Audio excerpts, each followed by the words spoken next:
Hello. In this video, I want to talk about how we can actually use the property of half-life in a radioactive material, a radioactive substance. Today, there are actually many uses, both such as in medicine and in many other areas of technology. But for this video, I'm going to talk specifically about something called carbon-14 dating.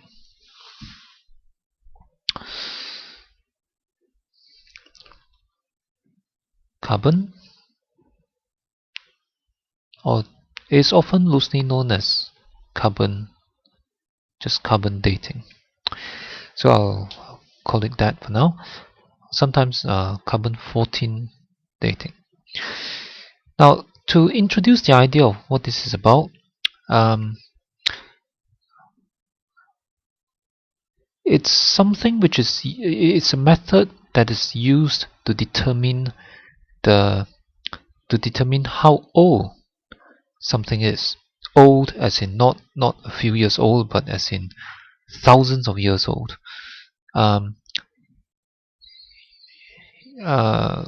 example, there are people who dig up and study ancient objects. They're called archaeology. I hope I've spelled this right. Archaeology is the field of study, so archaeologists are the people who do that. I think these archaeologists appear fairly often nowadays in movies. You might have heard of characters like Indiana Jones or Lara Croft, and so on. So it's it seems like quite an exciting profession to be in. Now, just as an example of how carbon dating might be used, if you've heard of something called Dead Sea Scroll, right? You would know that the Dead Sea Scroll is a collection of writings on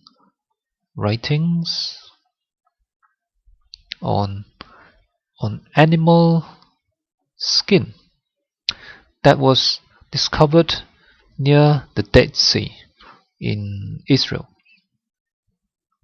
and it contains writings which are closely connected to the Bible. So when it was discovered, it was determined to be about 2,000 years old. It's actually over quite a wide range of a few hundred years about for the collection of scrolls that were discovered. But I'll just say it's about 2,000 years old. But how can we actually know just by looking at these scrolls, at these animal skins? That's animal skin. How old they are. The method used to determine the age of these ancient objects was carbon dating. And the very brief idea, I'll give a very brief idea for a start and talk about it in more details afterwards. So let's say you have this animal skin. So you have this very ancient object. Okay, it doesn't have to be animal skin. It can be a piece of wood. It can be something that was found in archaeological sites. Now, in order to determine the age, the method involves knowing that the method would apply to mainly to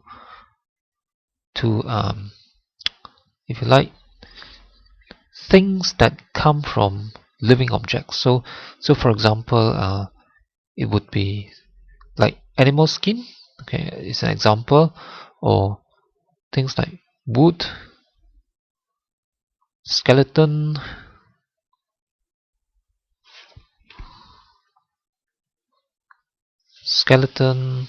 and so on. Objects that are remains from trees or animals and things. The carbon-14 dating relies on the knowledge that in these materials from living objects, they contain a tiny amount of carbon-14. Now, carbon-14 is an isotope of carbon. Our familiar carbon is nearly all carbon-12. That's the carbon dioxide that we breathe out. Carbon-12. So this is the carbon that is in our body, that is all around us. So it's mostly this. But in the carbon in our body and in the air and in the trees and so on, there is a tiny amount of the isotope carbon-14. So there is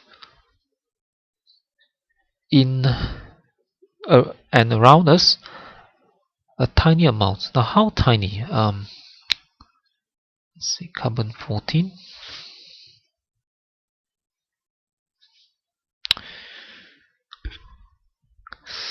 About a fraction of 10 to the minus 12 of all the carbon around us is carbon-14.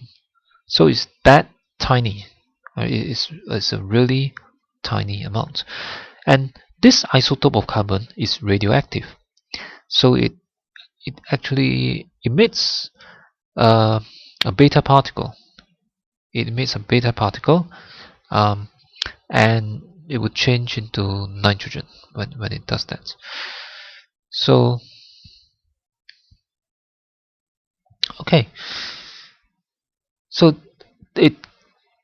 this means that because this carbon-14 is present all around us in all living things, it also means that our body and the trees around us has a tiny amount of radioactivity. So this can give out beta particles. There's a tiny amount of radioactivity. Okay, and when the tree or an animal dies, they stop taking in the carbon from the surroundings. Right? When we breathe out carbon dioxide, these carbon-14 will come out from our body, for example.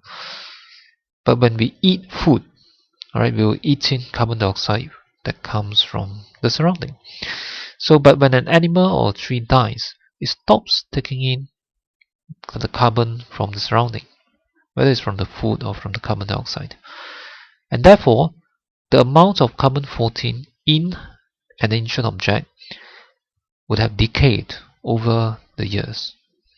So the radioactivity of an ancient object would be much smaller than the radioactivity due to carbon-14 in living things today. And by determining the activity, the radioactivity of an ancient object, therefore, it is possible to determine its age.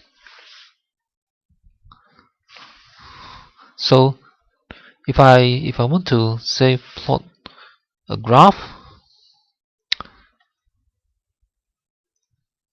of activity of the carbon-14 against time. So in the beginning, you might imagine that before this time, you might imagine that the object is still alive. Okay, it's still alive. Then let's say at some point in time, it died. Right? It can be a tree or an animal. So before it died, when it was still alive, the amount of carbon-14 in the body of the tree or animal stays about the same, because if it breathes out, it will eat some more food that contains the carbon-14 from the surroundings. Or if it's a plant, right, it would keep absorbing carbon dioxide. But the moment it dies, all this living process stops, and whatever carbon-14 that is present in a plant or animal's body, the amount will start to decrease by its radioactive decay. Alright, because it is no longer replaced by eating or by absorbing carbon dioxide. So it will decay over time. Now, the half-life of carbon-14 is quite long. The half-life, T half, is about 5,730 years. Okay, so that's a long time. And the idea is, by comparing the radioactivity of an ancient object with with a living object today. Let's say if we have a piece of ancient wood that was found in an archaeologist's site, or maybe in a pyramid in Egypt. If we want to determine its age, we can compare it with a piece of wood that we have today. We can compare the radioactivity. Okay, and the difference, let's say for the same mass of wood, for example, and the amount, the difference or the fraction of the remaining radioactivity in this ancient object can then tell us by using what we know about this decay behavior, about half-lives, the radioactivity that remains in this ancient object would then tell us, or can then be used to calculate the age of the object. So that's the idea behind carbon-14 dating. Now, later on, I'll give an example to show how we can actually do this calculation.